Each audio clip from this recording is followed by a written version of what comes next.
하나님께서 저에게 주시는 말씀입니다. 나훔서 1장 1절로 8절 말씀 제가 받들어 봉독토록 하겠습니다. 니느웨에 대한 경고 곧 엘고스 사람 나훔의 묵시의 글이라. 여호와는 질투하시며 보복하시는 하나님이시라. 여호와는 보복하시며 진노하시되 자기를 거스리는 자에게 여호와는 보복하시며 자기를 대적하는 자에게 진노를 품으시며 여호와는 노하기를 더디하시며 권능이 크시며 벌 받을 자를 결코 내버려 두지 아니하시느니라. 여호와의 길은 회오리 바람과 광풍이 있고 구름은 그의 발에 티끌이로다. 그는 바다를 꾸짖어 그것을 말리시며 모든 강을 말리시나니 바산과 갈멜이 쇠하며 레바논의 꽃이 시드는도다. 그로 말미암아 산들이 진동하며 작은 산들이 돋고 그 앞에서는 땅 곧 세계와 그 가운데 있는 모든 것이 솟아오르는도다. 누가 등이 그의 분노 앞에 서며 누가 등이 그의 진노를 감당하랴. 그의 진노가 불처럼 쏟아지니 그로 말미암아 바위들이 깨지는도다. 여호와는 선하시며 환난 날의 산성이시라. 그는 자기에게 피하는 자들을 아시느니라. 그가 범람하는 불로 그곳을 진멸하시고 자기 대적들을 흑암으로 쫓아내시리라. 아멘. 할렐루야, 반갑습니다. 영상위원들 또 각 가정에서 예배드리는 성도님들 제목을 함께 나누도록 하겠습니다. 아수르의 심판을 교훈 받읍시다. 세계적인 도시 뉴욕의 번화가에서 있었던 일입니다. 왕래가 빈번한 사거리에서 앞을 보지 못하는 노인이 구걸을 하고 있었습니다. 그 노인 앞에는 이런 글귀가 적힌 판지가 놓여져 있었습니다. 나는 맹인입니다. 도와주세요. 그 골판지의 글을 읽으면서 불우한 맹인 노인 앞을 지나쳐 많은 사람들이 오고 갔지만은 가끔 한두 사람이 동전을 던져주고 바삐 제 갈 길을 갈 뿐이었습니다. 그때 젊은 한 여성이 그 맹인 앞을 지나가다가 그 골판지를 집어들더니 그 뒷면에다가 이렇게 글씨를 썼습니다. 아름다운 날입니다. 하지만 나는 그걸 볼 수가 없네요. 이제 이 글귀를 그 맹인 앞에 놓아두었습니다. 맹인 노인의 앞을 지나가는 많은 사람들이 너나 할 것 없이 그 노인 앞에 놓인 깡통에다가 동전을 비롯해서 지폐까지도 던지지 않고 공손하게 놓고 가는 것이었습니다.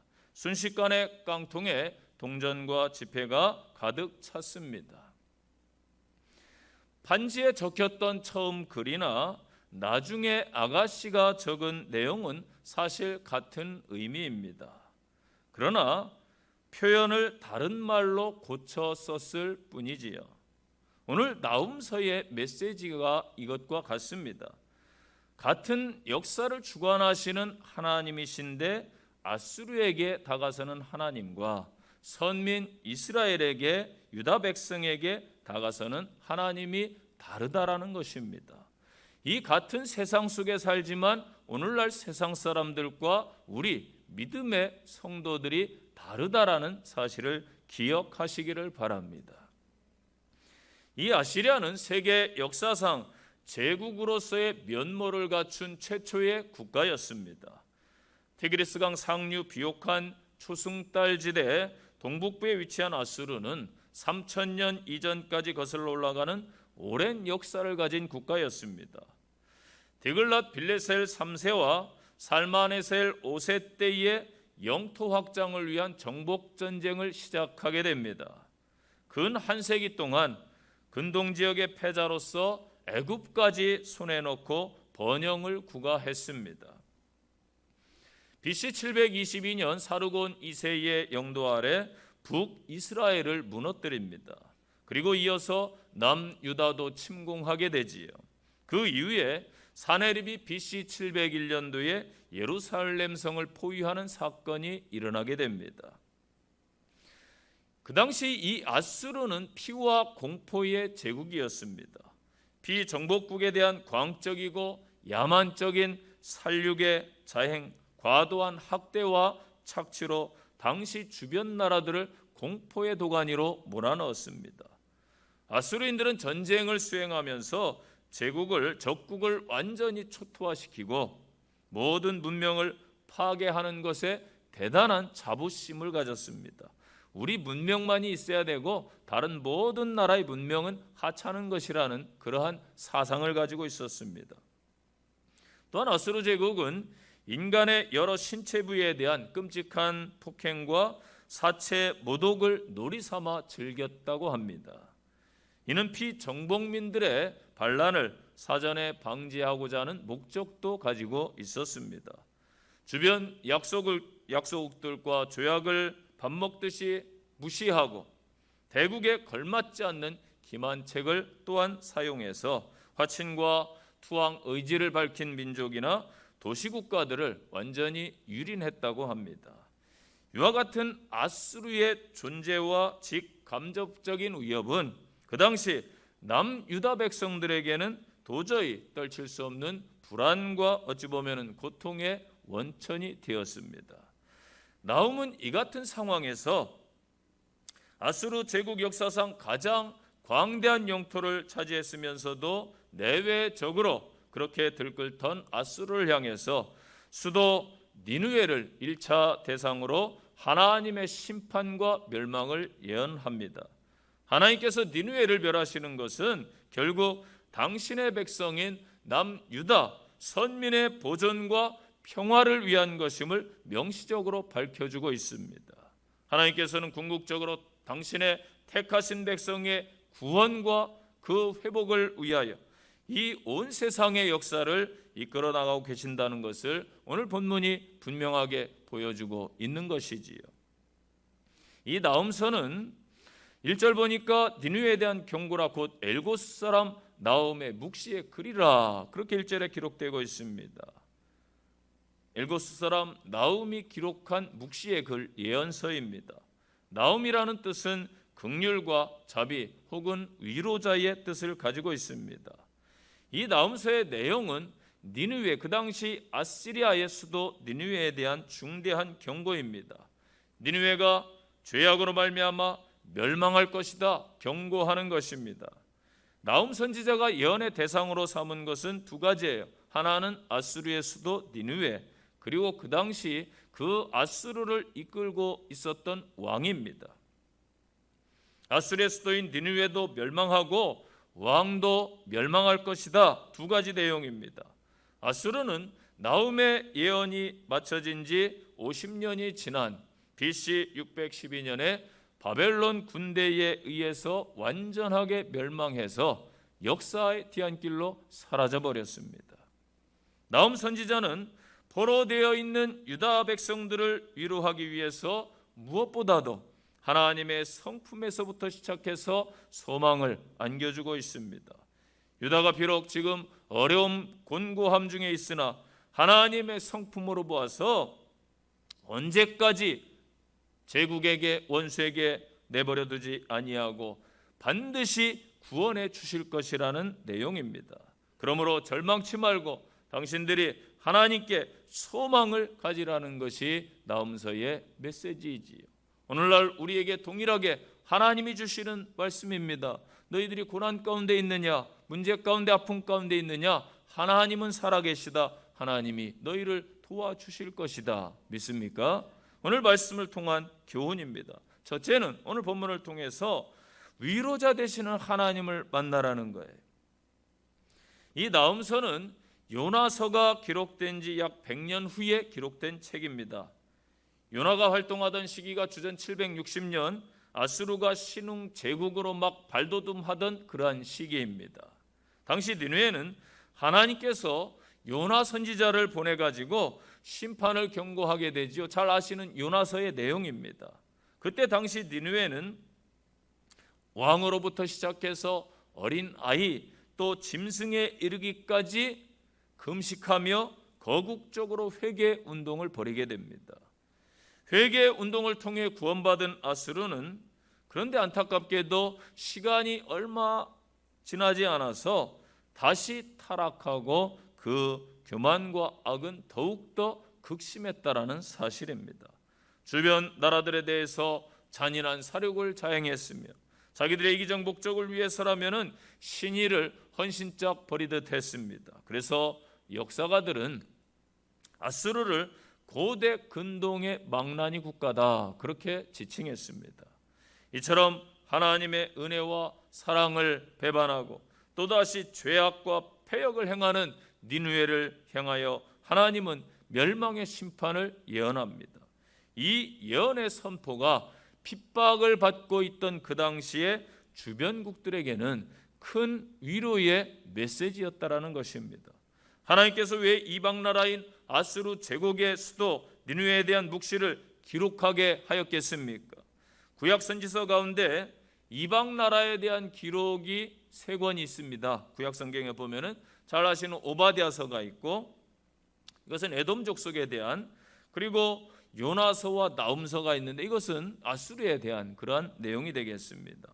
나훔서는 선민을 대적한 니느웨에 대한 하나님의 철저한 심판을 통해서 선민에 대한 자비와 긍휼 그리고 선민의 구원, 하나님의 공의로움을 보여주고 있습니다.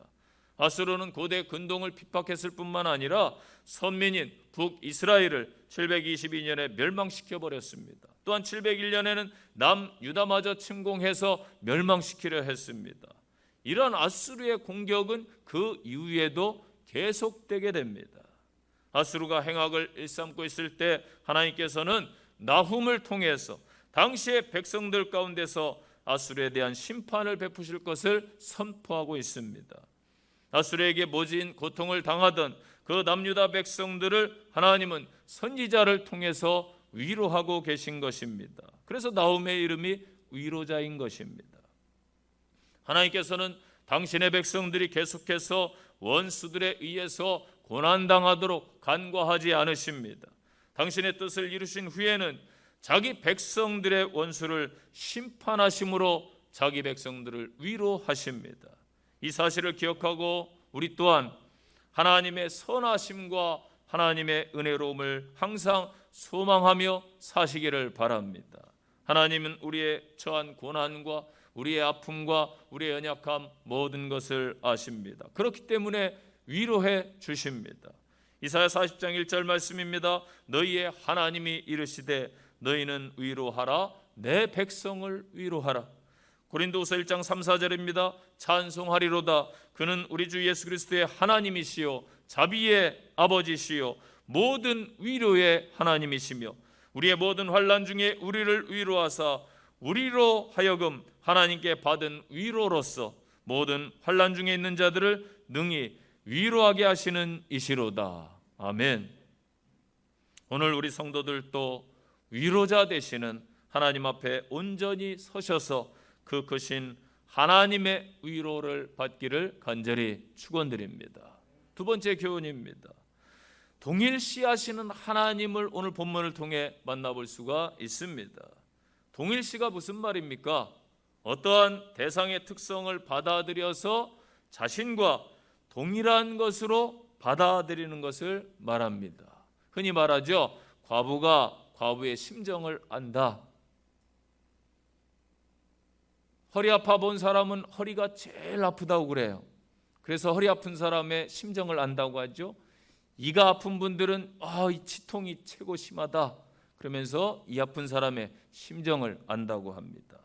하나님께서는 자기 백성들이 당하는 일을 자신이 당하는 것처럼 여겨주신다라는 것입니다.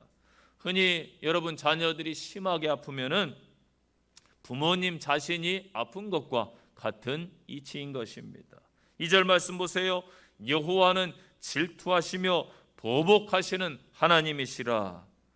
하나님께서는 선민을 괴롭게 한 아수르에 대해서 품으신 감정과 장차 그들에게 행하실 보응이 어떠할지를 하나님의 성품을 통해서 묘사해 주고 있어요. 이 오늘 본문이 납득하기 어려운 면도 있습니다. 아수르가 직접 하나님을 대적하거나 거스르지 않았음에도 하나님 자신을 거스르며 대적했다라고 말씀하고 있습니다.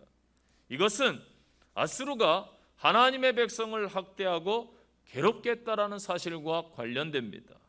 이사야 52장 4절에 보면은 아수르인은 공연히 그들을 압박하였도다라는 말씀이 나와요.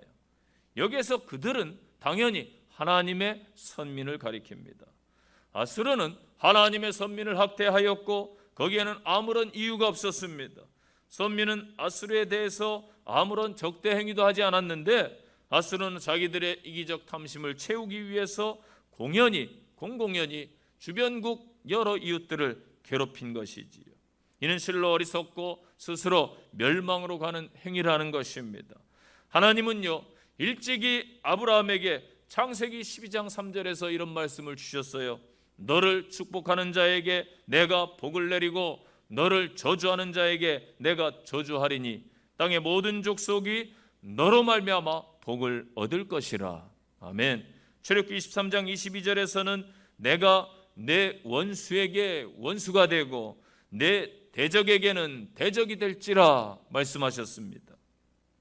하나님은요, 자기 백성들을 소중히 여긴 나머지 그들과 당신 자신을 동일시하십니다. 신명기 32장 10절입니다. 여호와께서 그를 황무지에서 짐승이 부르짖는 광야에서 만나시고 호위하시며 보호하시며 자기의 눈동자같이 지켜주셨도다. 아멘. 시편 17편 8절입니다. 나를 눈동자같이 지키시고 주의 날개 그늘 아래에 감추사. 아멘. 지금 이 시대를 사는 크리스천들도 동일한 거예요. 자기 백성을 향한 하나님의 이 뜨겁고도 친밀한 관심을 우리는 잊지 말아야 됩니다. 우리도 영적인 선민, 영적으로 아브라함의 자손이기 때문입니다. 여러분, 기독교 역사를 보세요. 하나님의 백성을 핍박했던 제국, 나라, 개인이 잘된 일이 없습니다. 성도들을 핍박한 자들이 하나님의 준엄한 심판을 절대 피할 수가 없습니다. 여러분들을 누가 힘들게 하거나 핍박한다 해도, 혹 대적이 아무리 강하다 해도 결코 낙심하거나 물러서지 마시기 바랍니다. 우리를 향한 하나님의 관심과 사랑은 너무나 크세요. 그렇기 때문에 그것을 알고 여러분 등이 이겨내시고 인내하시기를 간절히 축복합니다. 3절 보세요. 여호와는 노하기를 더디하시며 권능이 크시며 벌받을 자를 결코 내버려 두지 아니하시느니라. 아멘. 하나님은 노하기를 더디하시지만 결코 죄를 간과하지는 않으십니다. 이는 하나님의 자비의 속성과 공의의 속성을 동시에 보여주는 말씀이에요. 노하기를 더디하시며, 이 표현은 요나서 4장에 니느웨 성을 향한 하나님의 심판 계획이 취소된 것에 항의하는 요나를 향해서 하나님께서 자신의 성품을 밝혀주신 내용입니다. 하나님은 자비로우신 분이십니다. 악인이라도 멸망에 이르기를 원치 않으시고 절대 기뻐하지 않습니다. 에스겔 18장 23절 보니까 주 여호와의 말씀이니라 내가 어찌 악인이 죽는 것을 조금인들 기뻐하랴. 그가 돌이켜 그 길에서 떠나 사는 것을 어찌 기뻐하지 아니하겠느냐. 아멘. 오히려 모든 사람이 구원에 이르는 것이 하나님의 깊은 뜻입니다. 그래서 하나님은 죄인에 대해서 노하기를 더디하시지요. 그것은 죄인들에게 회개의 기회를 주기 위함입니다. 베드로 3장 9절 보니까 베드로 사도가 이렇게 말했어요. 오직 주께서 너희를 대하여 오래 참으사 아무도 멸망치 아니하고 다 회개에 이르기를 원하시느니라. 아멘. 이런 하나님께서 왜 선택받지 못한 그 아수르에 대해서 이처럼 가혹한 이 심판과 멸망을 선포하고 계십니까? 100여 년 전에 이미 노하기를 더디하셨고 오래 참으셔서 회개에 이르기를 원하시는 하나님의 성품을 보여주었습니다. 그런데 그들이 어떻게 행동했습니까? 하나님의 사랑에서 돌이켜서 더욱 사악하고 더욱더 파렴치한 악행을 범했습니다. 오래 참으심에도 불구하고 끝까지 회개하지 아니하고 일시적인 회개로 심판을 모면하고 다시 악을 행하면서 그 죄악을 하나님은 절대 간과하지 않으시고 반드시 심판하신다고 말씀하십니다. 그들의 회개가 당장을 지금을 모면하기 위한 일시적 회개였지 진정한 회개가 아니었다는 사실이죠. 그래서 나음을 통해서 피할 수 없는 심판의 경고를 듣는 것입니다. 어쩌면요, 이런 행동은 불신자들의 행동만은 아닙니다. 오히려 하나님을 안다고 그의 자비를 칭송하는 이러한 성도들 사이에서도 나타날 수 있는 위험한 악한 행위라는 것입니다. 성도 여러분, 정녕 복된 삶을 원하신다라면 하나님의 자비를 감사하시면서 그 은혜와 자비가 베풀어지는 동안 더욱더 적극적으로 죄악을, 악행을 멀리하시고 하나님의 은혜에 부합한 삶을 살아가시기를 간절히 축복합니다. 세 번째 교훈입니다. 의지하는 자를 보호하시는 하나님을 본문이 보여주고 있습니다. 6절 보세요. 누가 등이 그의 분노 앞에 서며 누가 등이 그의 진노를 감당하랴. 그의 진노가 불처럼 쏟아지니 그로 말미암아 바위들이 깨지는도다. 아멘. 이 본절은 하나님의 심판은 그 누구도 감당할 수 없을 만큼 맹렬하다, 이걸 강조합니다.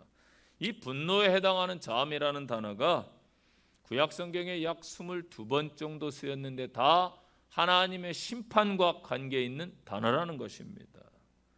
또한 3절과 5절 관련하여 볼 때 하나님께서는 사람이 도달할 수 없는 하늘의 구름도 발의 티끌처럼 밟으시고 바다와 강을 말리우시고 사람들이 살아가는 삶의 터전인 땅, 또한 고대 근동 사람들이 견고한 실체로 여겼던 땅을 지탱하는 그 기둥이 산이라고 생각했어요. 큰 산이든 작은 산이든 다 진동하고 하나님이 높게 만드신다 말씀하고 있습니다.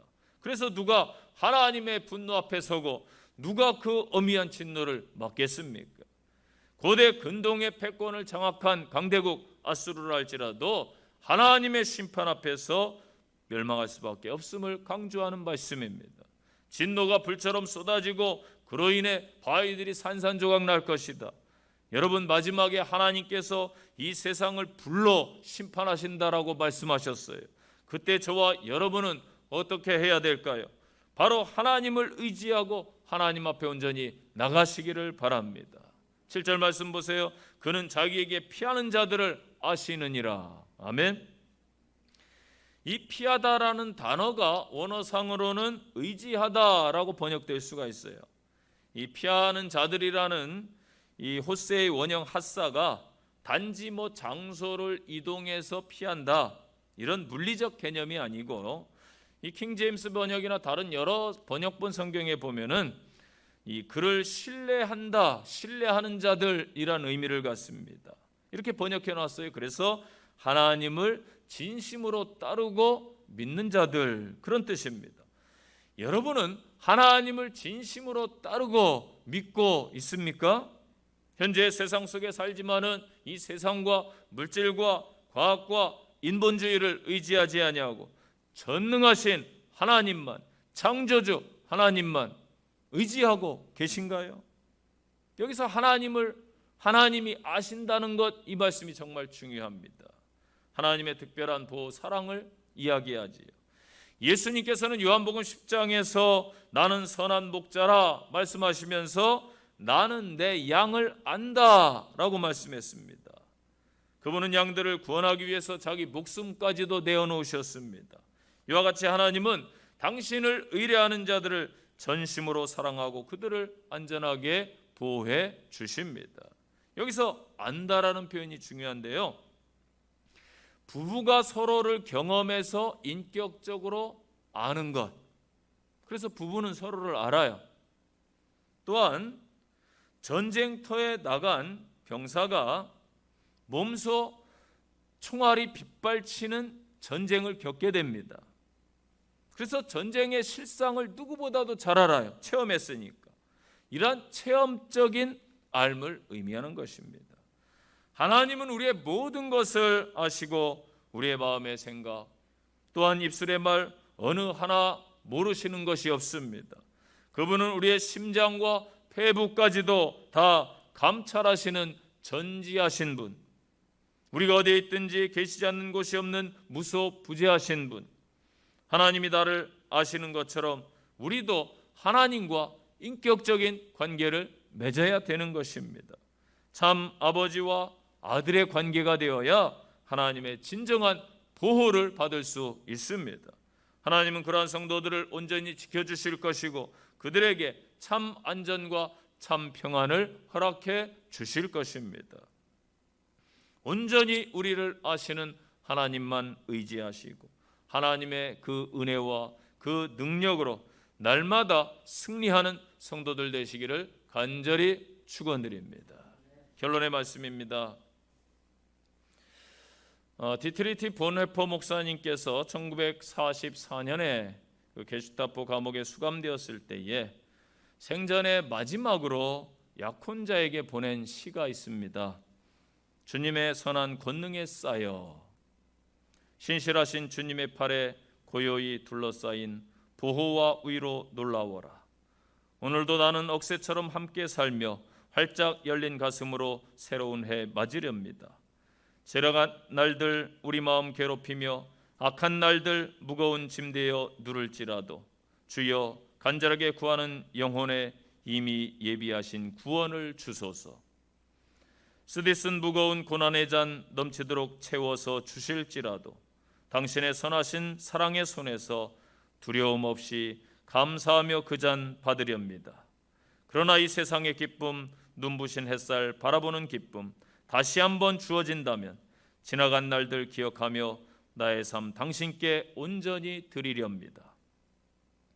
어둠 속에서 가져오신 당신의 촛불 밝고 따뜻하게 타오르게 하시며 생명의 빛 칠흑 같은 밤에도 빛을 발하니 우리로 다시 하나 되게 하소서. 우리 가운데 깊은 고요가 임하며 보이지 않는 주님 나라 확장되어 갈 때 모든 주님의 자녀들 목소리 높여 찬양하는 그 우렁찬 소리 듣게 하소서. 주님의 강한 팔에 안겨있는 놀라운 평화여, 낮이나 밤이나 우리와 함께 하시는 하나님은 다가올 모든 날에도 변함이 없으시니 무슨 일 닥쳐올지라도 확신 있게 맞으렵니다. 이 디트리히 본헤퍼와 약혼녀 마리아의 편지 옥중 연서 중에서 발췌했습니다. 오늘 선한 능력으로라는 찬양을 함께 불렀습니다. 한 달 전 우리 장로님들과 권사님들이 은혜롭게 특송했던 곡이기도 합니다.